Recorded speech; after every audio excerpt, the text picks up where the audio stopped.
Hey guys, this is Noah with Sparksight. We're a video production team that creates lots of cool content, and our goal is to make video easy. Today we're going to be putting together our own custom build for specifically the program's After Effects in Premiere. And if you're interested in why we picked the parts that we picked, then we have a video on that, and also another video on sort of breaking down and opening up the different components to show how they're going to roughly fit together. But today is when we actually assemble the freaking thing, and I'm really excited because this is one of my favorite things to do. Some people like to start off by immediately putting all of their components directly in the computer case and then just kind of seeing what happens. In my opinion, though, that can be a little bit dangerous because if you do it that way and one of the components doesn't work, then you run into the really annoying situation of, oh, now I have to take everything back out. And if that thing that isn't working is the motherboard or the processor, then it's just a whole ordeal. The much easier way of doing it is taking the motherboard out, setting it on top of a non-static surface. The easiest thing in most cases is just the box the motherboard came in. And then assembling the important components first, plugging it into a display, and then seeing if it turns on. If it does, then all of your critical components work, and you don't have to worry about messing around with them, and then you can just stick it all in the case without worrying.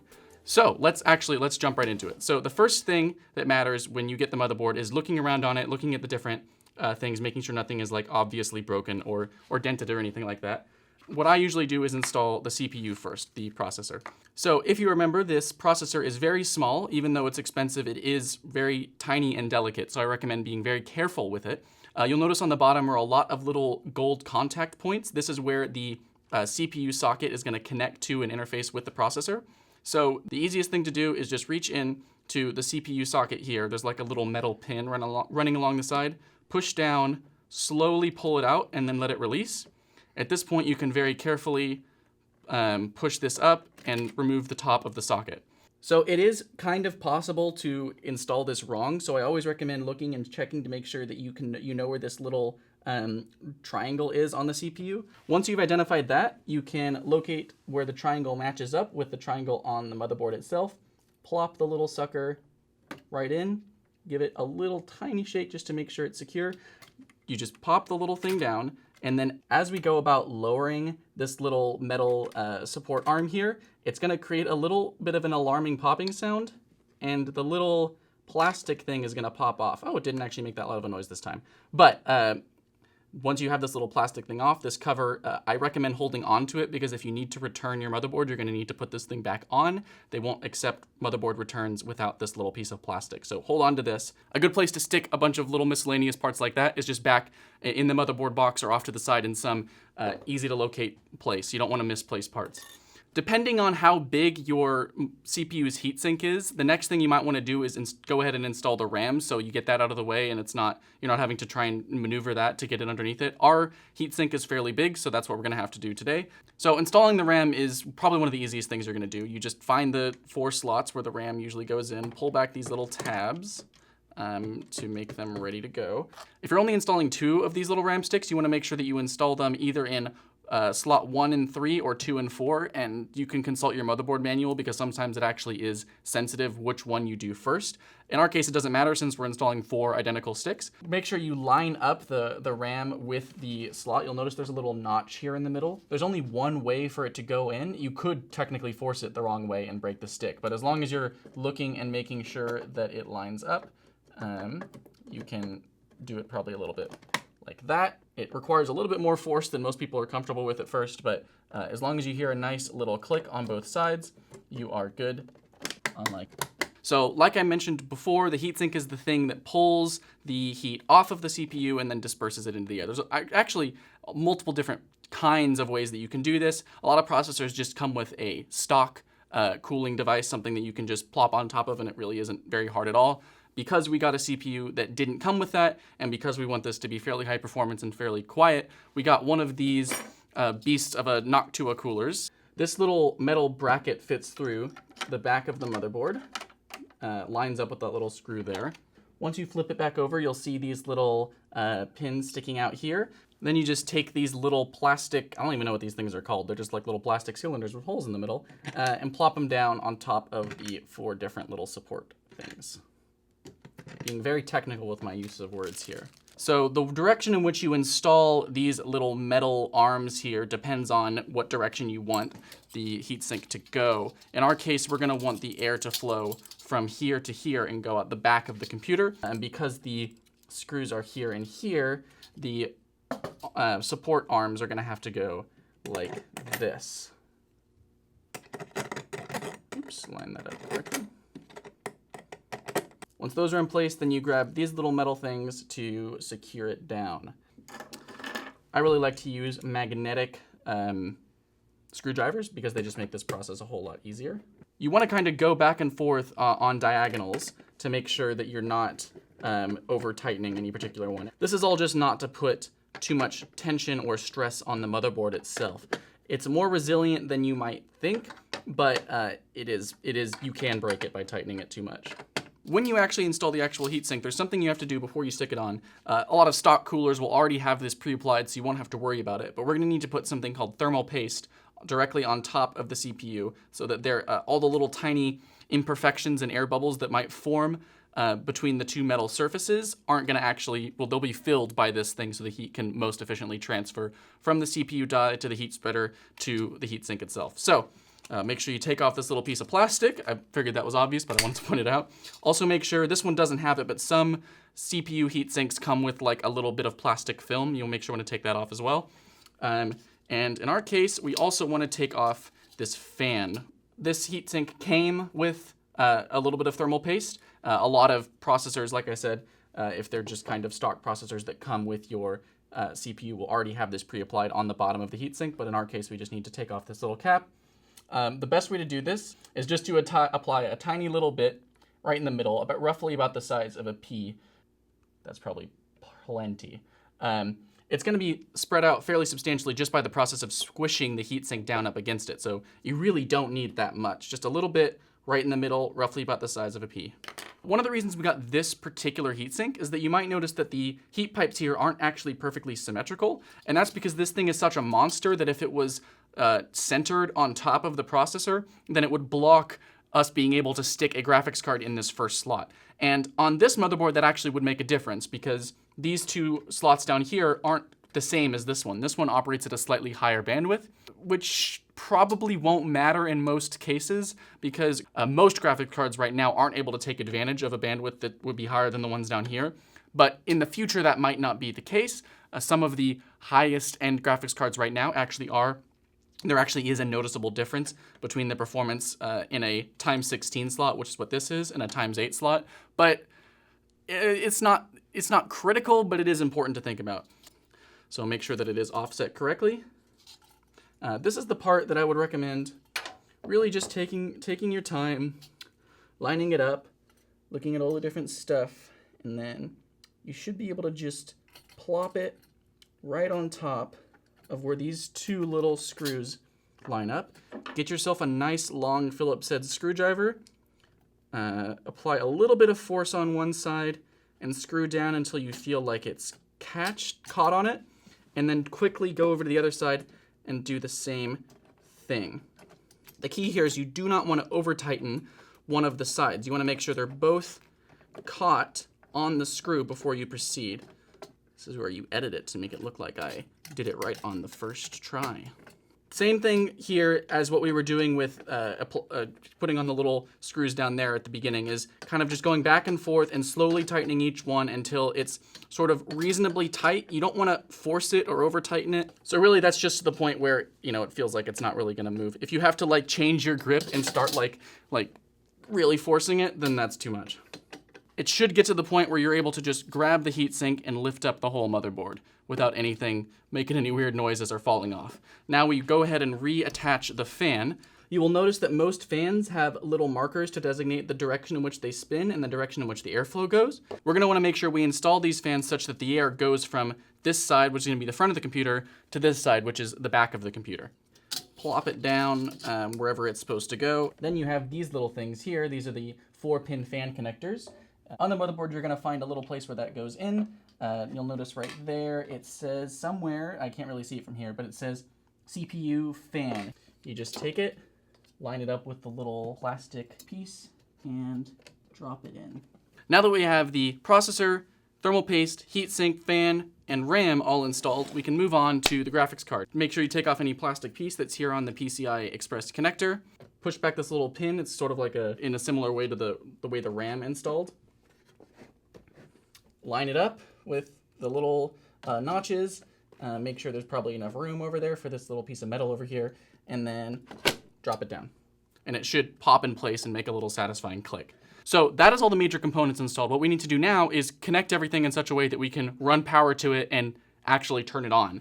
So how that's gonna work is we're gonna grab our power supply, set it over to the side, get its main power connector, get that ready, and then pull out a whole bunch of these little cable guys. So it is gonna look like there's a lot of cables, but they're all labeled, so it should be pretty easy to identify. PCIe cables are the ones that go to the graphics card. The one that says CPU is the one that's gonna run to a connector at the top of the motherboard. This big, giant, large one, the long one here, is what's gonna connect directly to the main power connector on the motherboard itself. And then these other ones are called SATA connectors. These are what are gonna connect to your hard drives, solid state drives, other things like that. You can tell here, this is the 24-pin ATX connector. That's the main one that goes to the motherboard. You just plop that in there. Plop that in there. So then we find the CPU connector and plug that into one of the ones labeled for that. And then we grab the PCIe connector, the one for the graphics card. Awesome. Now we're gonna put this somewhere off to the side. The motherboard connector is the big one that goes here. So we're gonna take that, line the little notch up here, and give it a nice little firm shake, wiggle, and push. Then the one that goes to the CPU is over here. This motherboard actually has an 8-pin connector and a 4-pin connector, but all you need in most cases is just the 8-pin connector. Drop that down there, same thing, shake, wiggle, and push. PCIe connector, the graphics card's power. It's pretty easy to locate. It's just right on top of the graphics card. This one needs both an 8-pin and a 6-pin. That's really all you need for powering the system. Oh, well, of course, I need to actually plug it in. So there's that. If we turn this thing on now, we're not really gonna see anything because it's like a Frankenstein monstrosity just sitting on this desk here. So that's why I grabbed this monitor here that we can use to actually see if it shows anything. So then we're gonna take the DisplayPort cable that comes with the monitor and plug it directly into the back of the graphics card, like so. So we're also gonna need some kind of keyboard, mouse, some kind of interface device so we can actually like control what's on the screen when it comes up, obviously. So the best way to do that is just plug it directly into the motherboard. Whatever interface device you're using, you can just plug it straight in. This will normally be on the back of the computer, so it's just as if we have a computer, but it has no case. Then we just make sure that the power switch on the power supply is turned on. You might notice some lights just came on. That's a good sign. That means power is flowing through and it works in some capacity. So in order to actually turn on the computer at this point, there is no power switch, obviously. So the way we're gonna go about doing that is finding, usually on the motherboard, if you don't know exactly where this is on your motherboard, it's listed in the manual. On the motherboard, it's usually marked as power switch. In this case, it's these little red pins right in there. Normally, these little pins would be connected to the power switch on the front part of the case.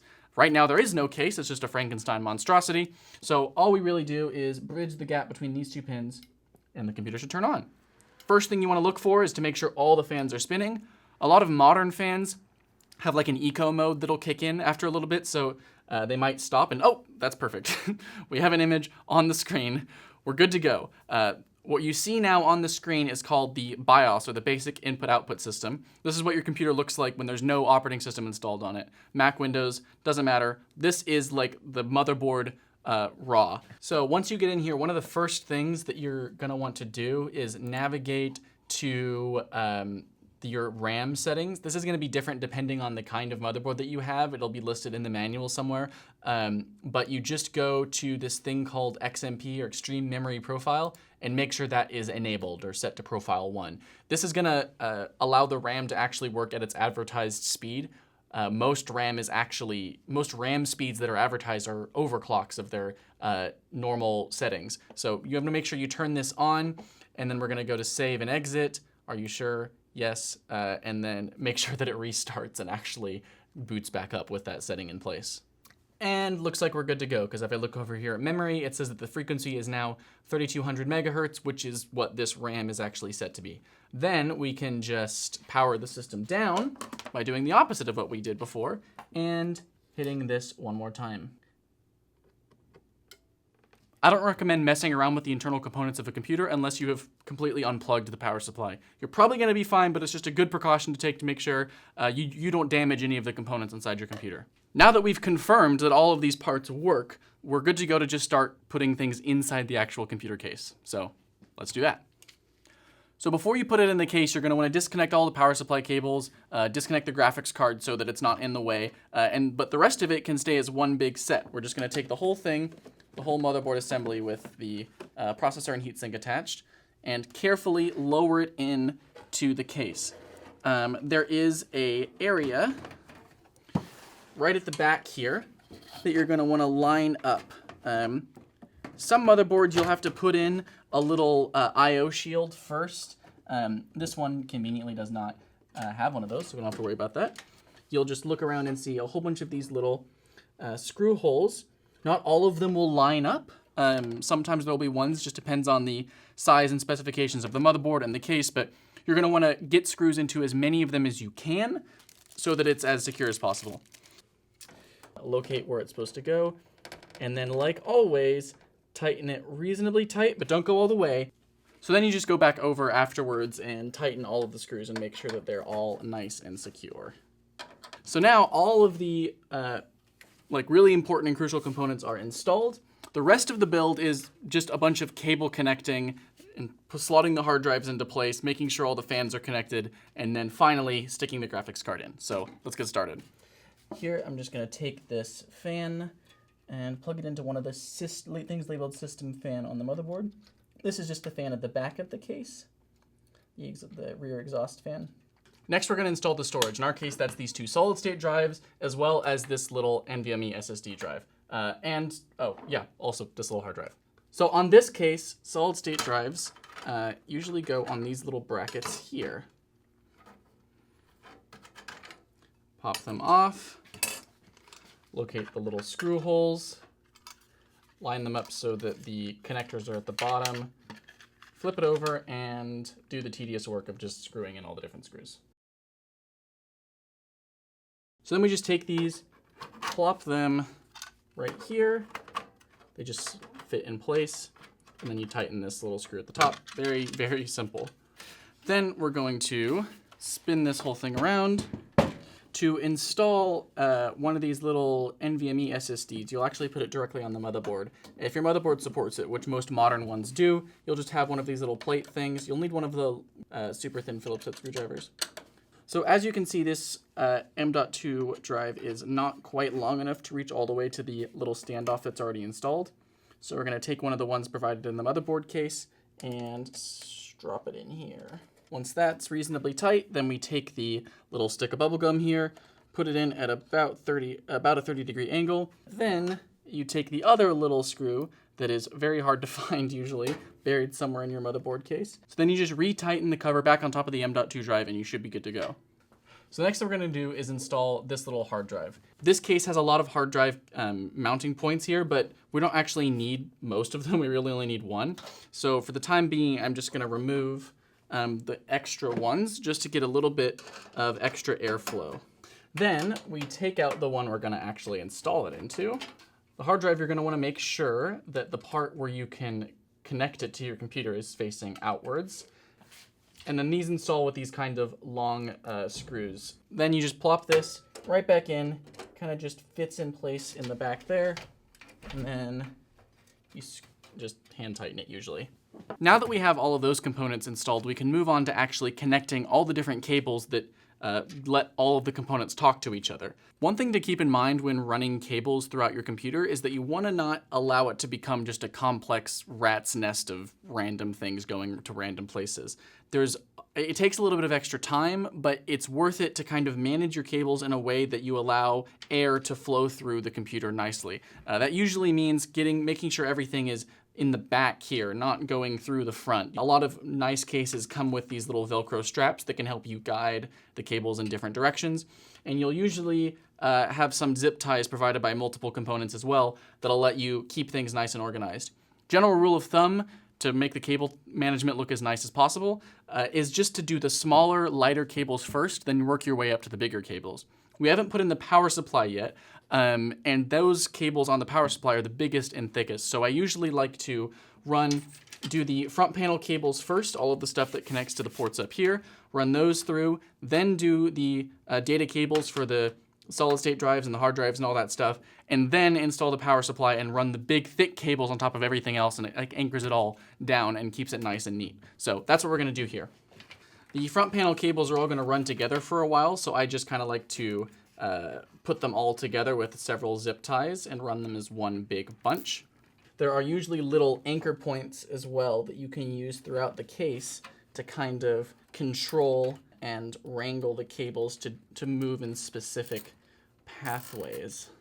So some of these cables, like this USB-C one, is just going to go through here, as well as the USB 3 connector, because they slot into place right here on the motherboard. You can see it says Thunderbolt, USB 3, so this one should be reversible, so I should be able to just plop that one in like so. The USB 3 as well has a little notch on it that you can look for that will line up with a notch on the actual connector itself. And so then I'll usually run these cables down. These are front panel connectors like power switch, reset switch, hard drive LED. This is for USB 2.0, and this is for front panel audio. These ones are all located on the bottom of the motherboard along down here. The front panel audio connector has a little missing like hole there, and so that's how you can line it up with the port on the motherboard.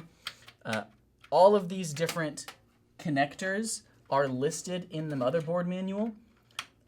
A combination of referencing the motherboard manual and the cases manual is going to go a long way in making sure you know where everything connects. Then you have USB as well down here, USB 2.0 from the front. Connecting the rest of these little cables is probably the most annoying part of this entire build, which just involves a lot of referencing your motherboard manual, it'll tell you exactly what goes to what, and then you can line up, hey, that says power LED, so power LED is going to plug into those top 2 pins there. Power switch, if you remember, that's what we used to turn on the computer before. Hard drive, reset switch, and that's usually all you're going to have to plug in. Now we got that annoying bit done, let's actually connect the hard drives. So these are called SATA cables. They come in different shapes and sizes, and these are what are going to connect the solid state drives and the hard drives to the motherboard. These guys have a little L-shaped connector on them that can only plop on one way.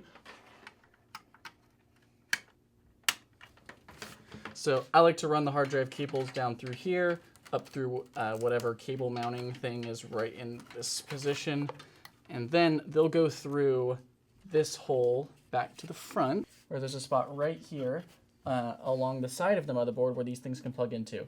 Now you'll notice that they are labeled. There's like 1, 0, 1, 2, 3, 4, and 5. Definitely consult your motherboard manual if you are installing an M.2 drive, because in a lot of cases, installing one of those drives disables some of these. But I know for a fact that if I use 0, 1, and 2, I should be good. Then we're just going to do the same thing on the hard drive. For this one, I got a little L-shaped connector one, because it'll make it just a little bit easier to connect it directly to the hard drive there. Okay, so you might remember from earlier, I plugged this connector, which goes to the fan on the main CPU heatsink. I plugged it directly into the motherboard, but this case actually comes with a dedicated fan hub, which basically means that it's going to be able to control all of the fans in the system to run based on the temperature of the CPU. Very useful because it keeps the system as quiet as possible. So instead of plugging this directly into the motherboard, instead it's going to plug into the fan hub, but I'm actually also going to attach this, which is just one of Noctua's low noise adapters. And then this will go back through and plug into what we used to have the CPU fan plugged into. And then this is where the power is actually going to connect to, which we're going to do now, I believe. Yeah, time to install the power supply.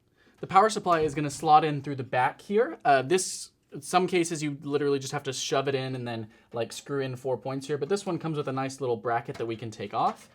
So you're just going to line up this bracket with the little screw holes.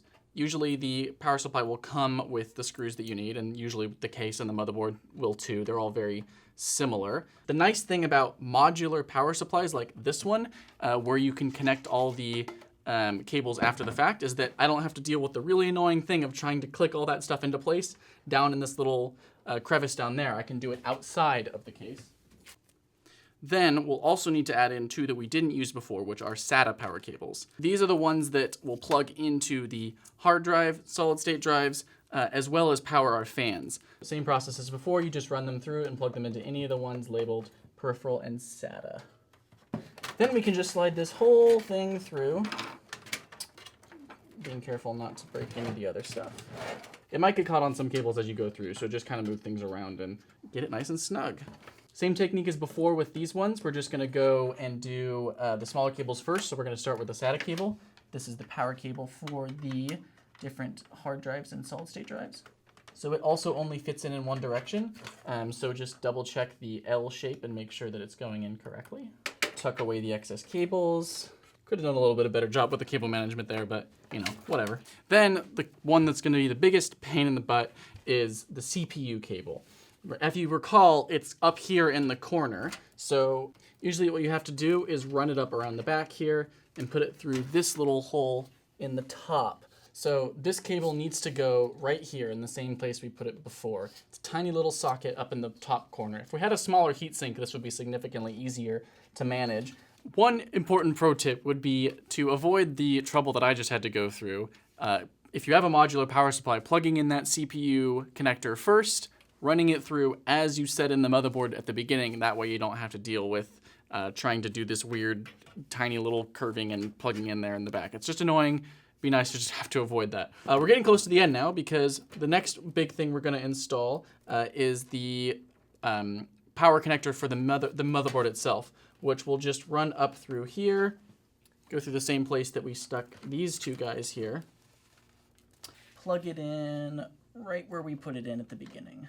So I just rerouted some of the cables down here a little bit so that I could plug this connector for the fan hub into the same place down here. This is the part where we try, at least a little bit, to wrangle all of our cables together in such a way that they look a little bit neater, as flush as possible against the back of the case. And then the last cable is for the graphics card, which we haven't installed yet, but it's going to be helpful to just run it up through the back here. Last but certainly not least, we are going to install the graphics card. And we're doing this last because it gave us the most room to maneuver around all the different components. If we had put the graphics card in the beginning, plugging in the M.2 drive and the SATA cables would have been basically impossible. When you do this, you're going to have to remove these little panels on the back so that the I.O. on the graphics card is able to stick out. It's usually just these top two. Just pop them out, save them somewhere like your motherboard box in case you ever need to put them back in. When you install your graphics card, there's a little tab down here that you make sure to pop down. So you just line up the little bits of the PCI slot that connect to the graphics card, push them down, there's a nice little click, and then you take the little screws that you used before to remove these plates and use them to reattach the graphics card to the back of the case. If you don't do this, it's going to be flopping around and it's pretty bad. And lastly, we just need to plug in the power connector for the GPU. That just pops in there. And then the 6-pin connector. Beautiful. There is one more thing actually. The fans on the front need to be plugged into the fan hub here. So that just about does it for actually assembling the inside of the computer. The next step really is just taking this whole thing and putting the side panels back on. So as you can see here, we have the graphics card I.O. flush with the back of the case. You've got all of the other stuff on the motherboard. So this is where you'll plug in all of the things that you might need on the back. Any monitors, multiple monitors, whatever, are going to plug into the graphics card. There will be video out on a lot of motherboards, but those are for the integrated graphics if you didn't have a dedicated graphics card. So ignore any video ports up here and only use the ones that come off of the graphics card itself. Plug in the monitor to the power, plug it into the graphics card, plug the computer back into a power source, make sure that the power supply is switched on, and then at long last, you can finally hit the power button on your computer and watch it gloriously turn on.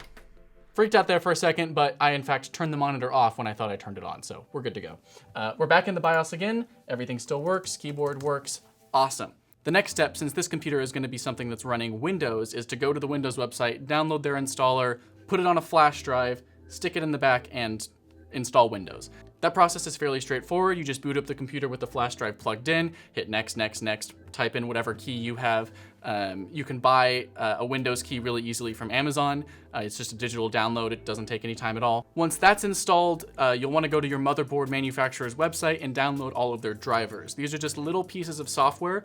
You just install all of them that are relevant to your system that allow your computer to efficiently use all of the components that are present within it. So the graphics card is going to have a driver. The chipset on the motherboard is going to have a driver. It's usually all laid out pretty clearly. If you don't do anything, most of the time Windows will automatically install all of the drivers that you need, and you probably will be good to go with those drivers. But for the best performance and the best stability, usually you want to make sure you have the most up-to-date drivers. Building a computer can involve a lot of Googling and problem solving and that kind of stuff, but at the end of the day, I hope I showed you that it's not as daunting of a task as a lot of people make it out to be. There's no welding or like actually messing around with the silicon or anything like that. Using a combination of your motherboard manual and your case manual is usually going to get you like 90% of the way there. Building a comparable computer like this through a system builder like Puget Systems is going to cost around $3,500, but this one only cost about $2,500. So you save about $1,000 to put in the time to learn a new skill.